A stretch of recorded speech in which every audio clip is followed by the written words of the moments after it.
In this video, I'm going to show you how you can select only numbers in Microsoft Word. If it helps, please consider subscribing to this channel. So first of all, open the document on Microsoft Word, and after then, press on your keyboard Ctrl plus S together. And then it will open the window of Find and Replace. From here, click on this Find tab. And then you have to write here square braces and write 0 to 9. Then close the braces and start curly braces. And then type 1 and comma. Then close the curly braces. And here you will see an option More. Click on it.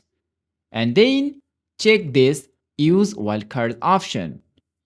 After doing all of these tasks, normally click on this Find In and choose Main Document. And now you will see that all of the numbers have been selected. So you can change the colors of them, and also you can change the background colors of them.